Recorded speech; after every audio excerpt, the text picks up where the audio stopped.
Wir haben heute eine kleine Herausforderung und zwar, ich bin nicht zu sehen. Meine Kamera ist an, sie blinkt mich an, aber sie sendet nicht.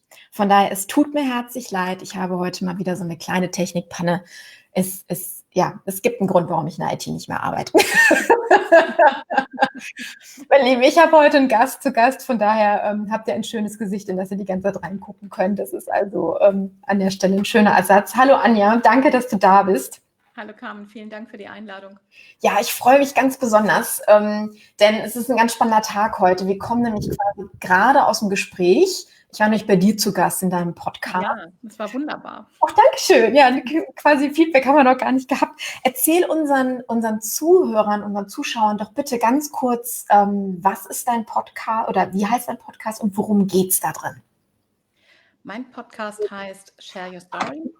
Er ist seit 5 Monaten am Start und in meinem Podcast spreche ich mit Unternehmerinnen und Unternehmern über ihre Personal Brand Story.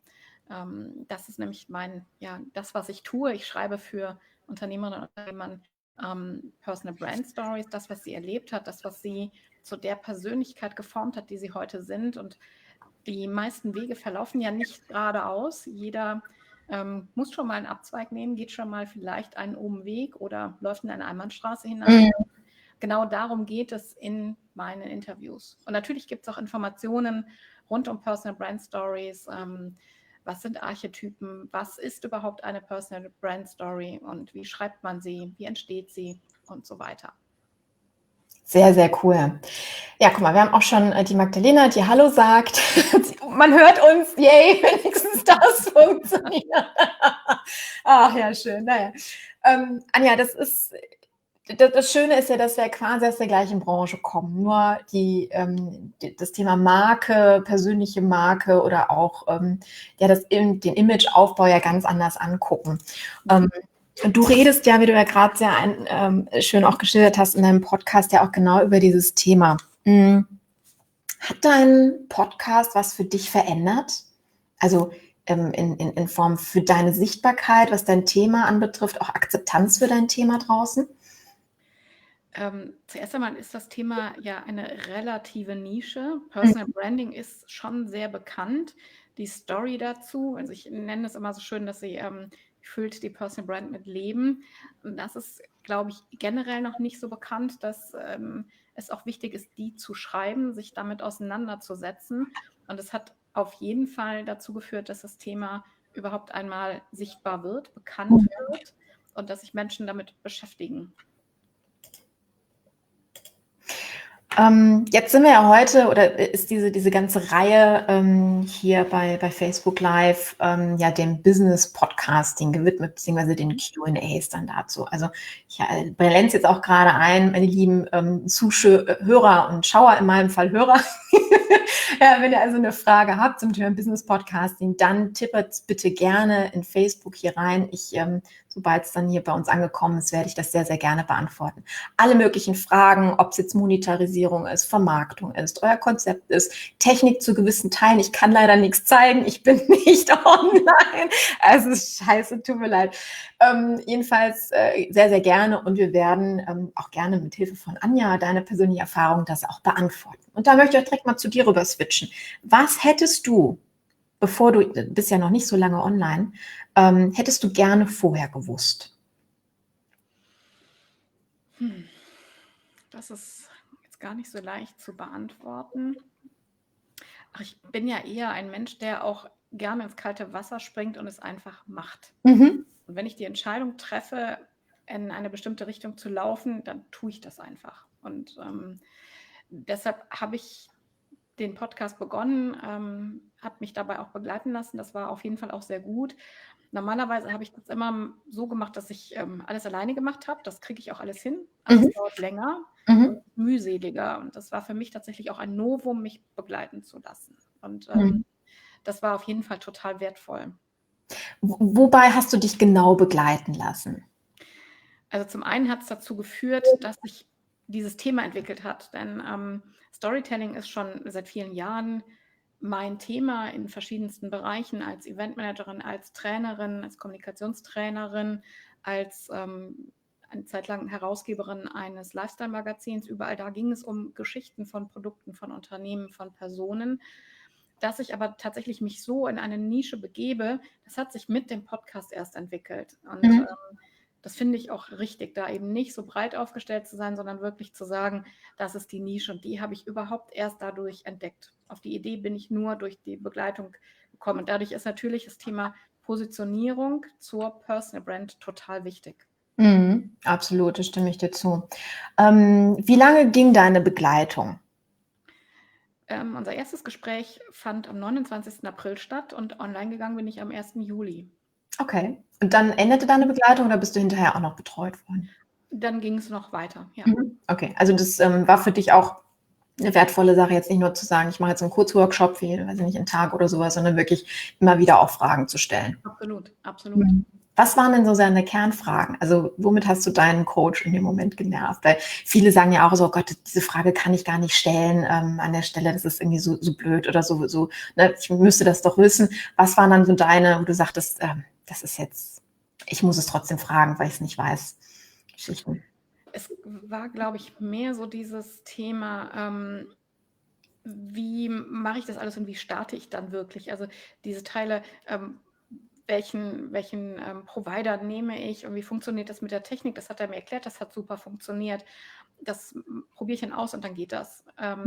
Für mich war, glaube ich, viel schwieriger, wirklich dann im Kopf diesen Switch zu bekommen, wie alles zusammenhängt und diese Prozesskette für mich aufzubauen. Da habe ich mich am Anfang so ein bisschen mit schwerer getan. Prozesskette in Form von, wie nehme ich auf oder wie entwickle ich eine Idee bis hin zur fertigen Episode? Ganz genau. Also das Aufnehmen ist die eine Sache, aber dann tatsächlich die Postproduktion und was gehört dazu? Intro, Outro, Werbeblock. Ich habe anfangs auch keine Eigenwerbung betrieben. Dabei müssen ja die Menschen auch erfahren, was ich tue und was ich auch vermarkten will. Und das gehört ja auch mit dazu. Und diese ganze Kette aufzubauen und einfach immer wieder abzuspulen bei jeder Folge, das war so am Anfang schwierig. Was ist so dann, also hast du für dich so eine Routine entwickelt, die du jedes Mal jetzt auch benutzt, um dein Leben einfacher zu machen? Ja. Das ist auch ein tolles Learning daraus, weil ich nicht so der Typ für Prozessketten bin. Ja, okay. Da habe ich mich einfach vorher, weiß ich nicht, gedrückt. Das kann ich jetzt gar nicht so genau sagen. Ich hatte sie einfach nicht. Mhm. Und ich lerne gerade, wie wertvoll das ist und wie toll mir das bei dem Podcast hilft. Und, genau. Ja, welche wären das? Also weih uns mal ein bisschen ein.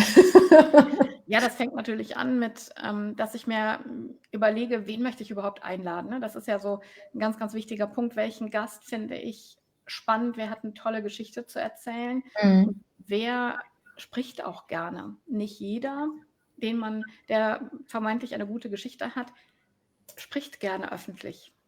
Selbst wenn der Podcast ja erstmal in einem geschützten Raum entsteht, traut sich ja jemand nach draußen. Das heißt, er bringt ja den Mut auf, sich zu zeigen bzw. zu hören zu lassen. Und das sind für mich auch ganz wichtige Faktoren für einen Podcast oder für Podcast-Gäste, diese Menschen zu gewinnen, also anzusprechen und für mich zu gewinnen.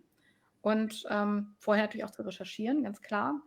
Also am Anfang habe ich mir natürlich viele Bekannte ausgesucht, genau wie du bin ich super vernetzt und habe erstmal gestartet, auch hier so in meinem Umfeld, wo ich in der Region wohne. Ich wohne im Oberbergischen Kreis, das ist östlich von Köln und bin da super vernetzt und habe da auch erstmal geschaut, wer hat denn eine tolle Geschichte zu erzählen und habe die angesprochen und habe dann aber auch das ausgeweitet und habe auch irgendwann völlig fremde Menschen angesprochen und eingeladen und dann geht es natürlich in die Aufnahme, Vorbereitung, Fragen vorbereiten. Ich bereite mir immer einen Fragenkatalog vor, weil ich natürlich auch bestimmte Dinge wissen will, erfahren will, auch für die Hörer. Und zum Termin geht es dann los. Das ist auch etwas, was ich total toll finde. Das finde ich auch heute noch großartig. Digitalisierung habe ich für mich 300% gesteigert oder mehr über die letzten Monate. Du kannst auch bei mir jetzt ja einen Termin buchen auf meiner Webseite und kriegst automatisch mit der Bestätigung einen Zoom-Link. Das ist ein Wahnsinnsprozess, finde ich schon mal. Da freue ich mich jedes Mal. Ja, wir haben ja gerade in deinem Interview, wo ich ja bei dir zu Gast war, auch drüber geredet, ne, dass im Podcast ja auch schön ist, wenn dahinter allerdings keine digitale Prozesskette, ob Marketing oder Sales halt stattfindet, dann wird alles schwieriger oder bringt halt euch nicht zum Ziel. Ne? Weil da ja auch viele sagen, ja, ich habe jetzt einen Podcast, der läuft so lange und der funktioniert nicht, der bringt mir nichts. Hat natürlich eben auch damit zu tun. Deswegen vielen Dank, dass du uns da auch mal so ein bisschen in die Hintergründe einweist, weil das ist viel wert. Ne? Also vor allen Dingen, es entlastet dich ja auch, weil die ganzen Sachen automatisch passieren. Vor allen Dingen, das Tolle ist ja, du schickst automatisiert ja auch eine Terminerinnerung raus, ne? Sodass ich dann eben weiß, ach ja, hier ist der Link, weil wenn wir, also nicht vor 2 Monaten einen Termin vereinbart haben, ihr kennt das ja, es liegt in irgendeiner E-Mail und oh Gott, wo ist denn der Zoom-Link? Ja, wir kennen das alle. Könnt ihr mir den Zoom-Link nochmal schicken? Wo treffen wir uns denn jetzt? Ne? Das ist so die klassische Frage, die dann per WhatsApp funktioniert oder über den Äther läuft. Und das sind so Kleinigkeiten, die machen es euren Interviewgästen halt einfach auch so leicht, dann auch stressfrei in so ein Gespräch reinzukommen. Ne? Bei mir ist der Stresspegel gerade ganz hoch, weil ich da immer noch versuche, diese Kamera in Gang zu bekommen. Sorry dafür, aber trotzdem, also beziehungsweise dann entlastet das eben auch einen Gesprächspartner, der ist dann souverän im Thema, was euch natürlich auch wieder einen viel tolleren Inhalt für eure Hörer dann auch bietet. Ne? Also denkt nie nur für euch, sondern eben auch in diesem ganzen Setup dann da dran. Sorry, aber ich habe dich unterbrochen. Darfst gerne weitermachen. Ja, dann geht es natürlich weiter, wenn das Gespräch dann stattfindet. Bei mir ist es so, ich leite meinen Podcast mit 6 Entweder-oder-Fragen an, die im weiteren Sinne mit Storytelling zu tun haben, einfach um den Gast abzuholen.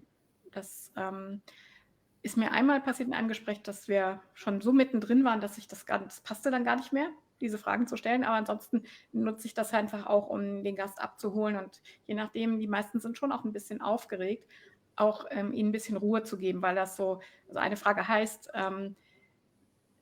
Märchen oder Comic, wo es einfach darum geht, bevorzugst du Märchen oder Comics? Und das ist so eine generelle Frage, die es leicht macht zu antworten. Und schon sind sie schneller drin und fühlen sich schon mal ein bisschen erleichtert, dass es so losgeht. Ne? Ja, absolut. Also das macht so ein bisschen warm, so diese Smalltalk-Atmosphäre ist es ja dann an der Stelle. Ne? Das fand ich auch, an der einen oder anderen Stelle muss ich echt drüber nachdenken. Weil, also ich bin ja gerade umgezogen, habe gerade meine ganzen Bücher in die Schränke hier verteilt und du fragtest ja auch an einer Stelle Krimi oder Sachbuch. Genau. Ich habe eine große Leidenschaft für für 2 Autoren. Das ist einmal Anne Rice und einmal Stephen King. Ich habe etliche Bücher von denen in meinem Schränken seit Jahren nicht mehr reingelesen. In dem Moment musste ich dran denken und ich denke, es ist so ein bisschen Krimi, Fantasy, Horror gemischt. Liebe ich, aber ich lese seit Jahren fast nur noch Sachbücher. Ne? Also von daher, vielleicht habe ich jetzt mal die Gelegenheit, das mal zu wechseln, mir mal abends ein bisschen Zeit für einen privaten Roman zu nehmen an der Stelle. Aber das fand ich eine sehr schöne Sache, wie du im Endeffekt in dieses Gespräch reingegangen bist, also mit diesem Auflockerungsmoment. Ich mag noch mal ganz kurz zum Thema Interviews zurückkommen, beziehungsweise zu der, wie du Interviewpartner gewinnst. Das ist nämlich auch eine Frage, die wir sehr, sehr häufig gestellt bekommen. Wie gehe ich denn an Menschen ran? Also gerade du bist, wie du sagtest, sehr, sehr gut vernetzt, du hast ein Standing, du bist seit sehr, sehr vielen Jahren in der Branche ja auch unterwegs. Wenn du jetzt natürlich allerdings als relativer Newcomer vielleicht auch im Themengebiet anfängst mit einem Podcast, wo du noch nicht so gut vernetzt bist, haben viele Leute Angst, jetzt mal Größen aus der Branche oder insgesamt vielleicht auch Unternehmenslenker ja anzufragen. Was würdest du denen für Tipps geben? Also was hat bei dir funktioniert, wie du da also was hast du die angerufen, hast du dir eine E-Mail geschrieben, einen Brief geschrieben, wie hast du dich da präsentiert? Vielleicht kannst du uns da mal ein bisschen Insights geben. Also erstens finde ich Mut total wichtig. Ist einfach weil, da habe ich auch mit einem anderen Podcaster schon mal drüber gesprochen. Einfach machen, weil Nein hat man ja schon, bevor man angerufen hat. Es entlastet das Gehirn an der Stelle, das stimmt, ja. Ja, das ist ja das ist ja ein Rat, den man schon für alle möglichen Vertriebsaktivitäten bekommen hat, ne? Wenn du Kaltakquise machst oder was auch immer. Man muss es einfach machen, aussitzen. Und ich glaube, wenn man jemanden wirklich für sich und für seinen Podcast gewinnen will und davon überzeugt ist, dann fällt einem das auch leicht. Und ich glaube, man muss unterscheiden, für manche Menschen ist es leichter, die schreibe ich per E-Mail an und andere spreche ich persönlich an oder rufe sie an. Es ist einfach ganz unterschiedlich. Oder wenn ich auch jemanden, gut, das ist natürlich im Moment schwieriger, aber normalerweise auf einem Netzwerktreffen oder bei einer Veranstaltung kann man sagen, ich finde dich echt total interessant, hast du Lust, in meinen Podcast zu kommen? Ja, aber das ist der Punkt. Wenn ich jemand in die Augen gucke und der mich erlebt, ja, und ein paar Takte mit mir spricht, dann ist natürlich das, jemanden dafür zu begeistern, eine ganz andere Nummer, als wenn ich dem jetzt eine tote E-Mail schicke, weil die ist ja komplett emotionslos. Es sei denn, ich baller die mit Emoji-Cons, die ja auch falsch verstanden werden können. Aber wie ist die Kunst, wenn man wirklich dann digital an die Leute rangeht, was momentan ja so gut wie unumgänglich ist? Also ich biete natürlich auch die Möglichkeit an, zu sagen, wenn du mich kennenlernen möchtest, dann vereinbar einfach ein Vorgespräch mit mir.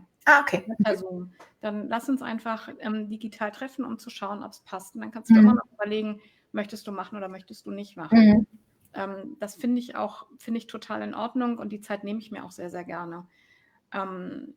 Ich glaube, wenn mich jemand vor einem halben Jahr oder vor einem Dreivierteljahr angesprochen hat, hey, willst du im Podcast kommen, hätte ich natürlich ja gesagt, aber es wäre mir mit Sicherheit auch sehr, sehr schwer gefallen erstmal. Und Warum? Hürde ist schon da für jemanden, der es auch noch nie gemacht hat, der noch nie öffentlich ein Interview oder so gegeben hat. Oh, verstehe. Okay. Aber die Menschen, die ja das, was sie tun, mit völliger Leidenschaft machen. Ich hatte jetzt zum Beispiel jemanden, einen Bio-Winzer im Gespräch, der auch eine Kaffeerösterei hat. Und er sagte auch, es heißt mein erster Podcast, aber der spricht mit so viel Leidenschaft über das, was er tut, dass das die Hürde verkleinert, weil er die Menschen teilhaben lassen möchte. Ne? Er sagt dann einfach, ich möchte darüber reden. Das finde ich, ist, glaube ich, ein ganz wichtiger Punkt. Und im Zweifel, ich habe ja auch meine Personal Brand Story dann eingesprochen. Das war natürlich auch für mich ein wichtiger Punkt. Wenn ich schon diesen Podcast mache, dann ist die Folge 1, also nach der Folge 0, nach dem Trailer, ist die Folge 1 meine eigene Personal Brand Story. Und das ist, glaube ich, auch eine Erleichterung. Ja, definitiv. Ja, das ist auch so dieses Insights geben für die Hörer, auch wer bist du, ne? Wo kommst du her, was berechtigt dich eigentlich dazu, über dieses Thema zu sprechen?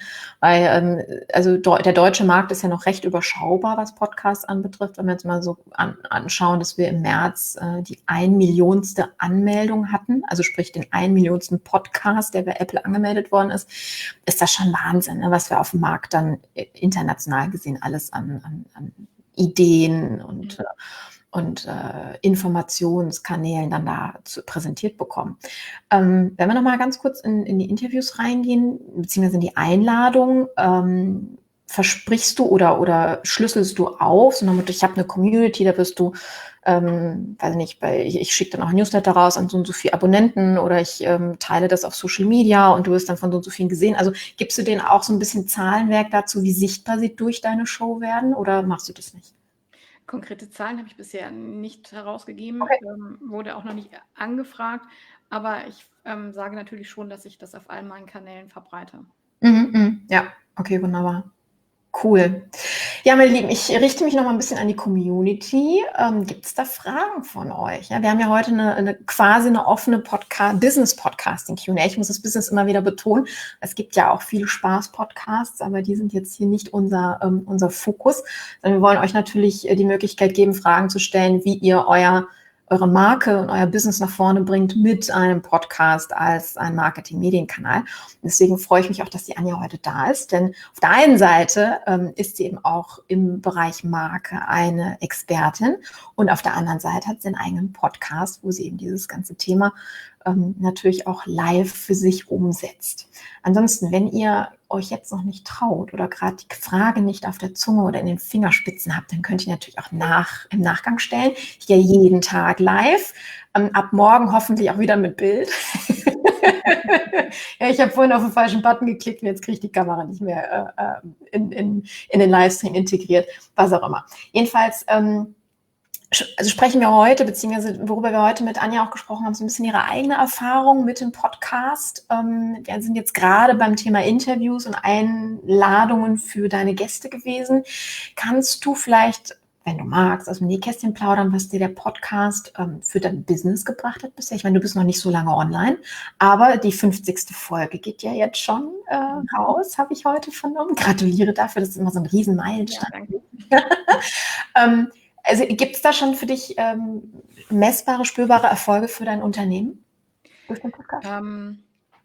Ja, auf jeden Fall. Also die ersten Aufträge habe ich dadurch auch erhalten für Personal Brand Stories. Cool. Da ist natürlich noch Luft nach oben, ganz klar. Aber ich bin für den Anfang, bin ich da schon zufrieden.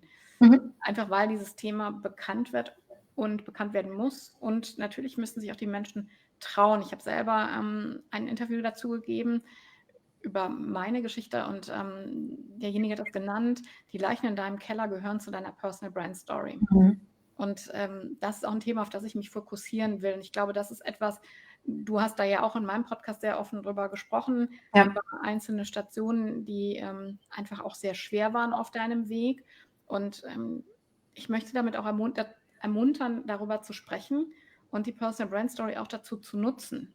Und das ist das, was ich auf jeden Fall noch stärker kommunizieren muss und klarer rausstellen muss. Das merke ich eben auch, ne, dass ich da noch klarer werden muss und Mhm. deutlicher, wie wichtig die Geschichte ist. Aber vom Grundsatz her hat der Podcast natürlich Sichtbarkeit gebracht und bringt sie ganz klar. Mhm. Sehr cool. Ja, aber das ist für diejenigen, die drüber nachdenken, Podcast zu starten, auch immer eine sehr wichtige Frage. Ne? Bringt mich, weil es ist ja eine Investition, nicht nur Zeit, sondern auch am Ende des Tages Geld. Du hast ja in den Coach investiert. Ich weiß nicht, produzierst du selber? Also machst du die Postproduktion selbst? Okay, dann sparst du natürlich da eine Menge Geld. Viele gehen ja auch wie an uns jetzt an der Agentur ran und sagen, ich habe von Technik und dem ganzen Schnittgedöns keine Ahnung, macht mir bitte schön. Gerade wenn sie auch noch Interviewpartner haben, die dann unterschiedliche Probleme haben, wie einen piependen Wecker im Hintergrund, was wir jetzt bei einem Kunden gerade hatten. Das sind so kleine Bonbons, die so zwischendurch passieren, immer wieder herrlich, genau.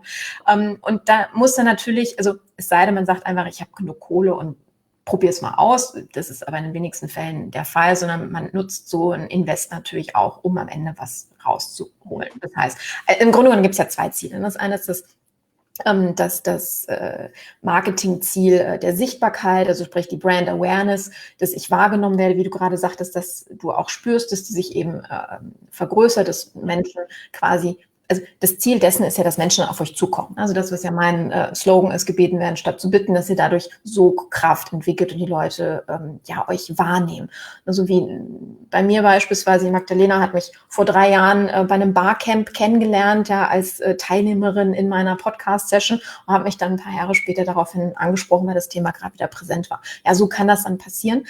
Und genau dafür kann Podcast eben auch eingesetzt werden, um quasi im Hinterkopf eurer Zielgruppe sich zu verankern. Auf der anderen Seite, und das ist dann eben das monetäre Ziel, ist, wie du jetzt auch schön erfahren hast bei dir, dass natürlich dadurch auch direkt Anfragen, also nicht nur die Sichtbarkeit, sondern auch die direkte Umsetzung der Sichtbarkeit kommen. Das heißt, dass ihr auch ins Machen gehen dürft. Ne? Das heißt, dass die Leute, eure Zuhörer einfach das Gefühl haben, so wow, die Frau kann das. Oder der Mann, ne? An der Stelle, jetzt sind wir gerade hier bei dir, Anja, sie kann das, das berührt mich, die Art und Weise, wie sie tickt, wie sie arbeitet, wie sie erzählt, ist etwas, mit dem ich mich identifizieren kann. Und dafür ist ja das Thema Stimme auch ganz toll. Ne? Wenn ich jemanden habe, dem ich nicht zuhören kann, dann brauche ich von dem auch nicht gecoacht werden oder von dem beraten werden, weil dann werde ich irgendwann mal verrückt. Ne? Deswegen ist das so viel wertvoller, gerade für die Dienstleister da draußen, als jetzt ein reiner Textblock, dass man eben auch gehört und erlebt wird. Und wertvoller als ein Video, wie du jetzt dann da sitzt und gerade darauf wartest, dass du wieder was sagen darfst. Eine klassische Headshot-Video, wo man eigentlich keine Action hat und nichts zu zeigen hat, sondern wirklich nur in die Kamera guckt. Das macht auf Dauer auch keinen Sinn. Deswegen ist dann für diejenigen, die eben diese Hintergründe haben, ein Podcast super als Medium. Und am Ende des Tages, wenn man das jetzt mit einer Videoproduktion vergleicht, auch viel, viel günstiger und viel, viel unaufwendiger. Denn du hast mich ja auch gefragt, Carmen, wir gehen Video, dann muss ich mich heute hübsch machen. Ja? Für einen Podcast kann man theoretisch ja auch im Schlafanzug vom Mikrofon sitzen. Ne? Sieht keiner, weiß keiner, aber ich fühle mich halt wohl. Das ist natürlich auch ein Riesenvorteil, gerade bei Frauen. Ich muss nicht auf das Licht gucken, ich muss nicht auf den Hintergrund gucken. Ja? Ich habe heute auch so ein bisschen mit der Kamera rumgespielt, sinnvollerweise, damit man im Hintergrund auch die richtigen Sachen sieht. Aber dafür ist ein Podcast dann eben auch eine große Erleichterung mit den Zusätzen, die man dann eben als positive Punkte hat. Meine liebe Anja, hast du für diejenigen, die darüber nachdenken, einen Podcast zu machen, einen Tipp, den du hier so als deinen ultimativen mitgeben möchtest? Ich persönlich finde, je mehr Nische, desto besser. aber auch erst seitdem ich meine Nische habe. Das Schöne ist ja, dass wenn die Leute zu mir kommen, ich ja beides geben kann. Ne? Auf einer Seite Podcast, auf der anderen Seite wir arbeiten die Nische im Vorhinein. Deswegen danke dafür. Nee, das stimmt. Also ich habe ja selber, mein erster Podcast zum Thema Podcast Marketing war, also Podcast Marketing an sich ist ja eine Nische, aber an sich ein Riesenthema mit vielen Nischen da drin. Und ich habe nämlich genau den Fehler gemacht, dass ich gesagt habe, ich rede mal über alles und eigentlich an jede Zielgruppe und das Ding ist sowas von in die Hose gegangen. Und von daher kann ich dir da nur 100%ig zustimmen. Umso spitzer, umso erfolgreicher am Ende auch. Ja, das macht auch, also ich habe die Erfahrung gemacht, es macht einfach sehr Spaß, sehr viel Spaß und erfüllt mich auch total, dass ich genau diese Nische dann nutze und ausfülle. Ne? Das ist echt toll. Ja, super. Anja, ich danke dir ganz herzlich für deine Zeit und dass du quasi hier solo vor der Kamera performt hast. Sehr gerne. Vielen Dank. Und Vielen Dank ich freue mich sehr darüber, zu erleben, wie unser Interview in deinem Podcast rüberkommt, beziehungsweise was da vielleicht für Feedbacks zurückkommen. Meine lieben Zuschauer, Hörer, ich kann euch also nur empfehlen, nicht nur wegen mir, sondern wegen der anderen vielen 50 tollen Gesprächspartner von Anja und deiner eigenen Geschichte in Your Personal Brand Story reinzuhören. Macht auf jeden Fall Sinn und lohnt sich. Das sind ganz, ganz tolle Geschichten. Und vor allen Dingen kriegt ihr für euch auch nochmal selber mit, wie ihr eure eigene Geschichte also richtig aufbereitet. Ne? Also das wie wir heute auch und sonst auch erlebt haben, sehr, sehr wichtig an der Stelle. Super, dann wünsche ich dir, was haben wir heute, Dienstag, ne? Einen erfolgreichen Tag. Ich will immer ein Wochenende wünschen. Das ist noch so weit weg. Ja, dann bleib auf jeden Fall gesund und wenn wir uns vorher nicht mehr hören, wünsche ich dir wundervolle Weihnachten. Das wünsche ich dir auch. Ganz herzlichen Dank noch einmal, Carmen. Sehr gerne. Bis dann. Tschüss. Tschüss. So, und meine Lieben, wir hören und hoffentlich sehen uns dann morgen. Ich habe morgen den Felix zu Gast. Wir reden über das Thema Vereinspodcast, den wir machen gerade für die Wirtschaftsunion Düsseldorf. Anja, ne, also für dich auch interessant. Jetzt ein Podcast auf ein Alt mit wird er heißen. Ist gerade in der Produktion und wir werden morgen so ein bisschen aus dem Nähkästchen plaudern. Und auch dafür Fragen natürlich zur Verfügung stehen, wie das mit dem Vereinspodcast-Gedönse so funktioniert und warum man das eigentlich braucht, beziehungsweise dann auch alle eure Fragen stellen. So, danke Magdalena für das Feedback und ich danke euch fürs Dabeibleiben und Technik-Kleinigkeiten halt mit einem Smiley an der Stelle nehmen. Und wir sehen und hören uns morgen um 12:30 Uhr wieder auf dem gleichen Kanal. Bis dann. Ciao, ciao.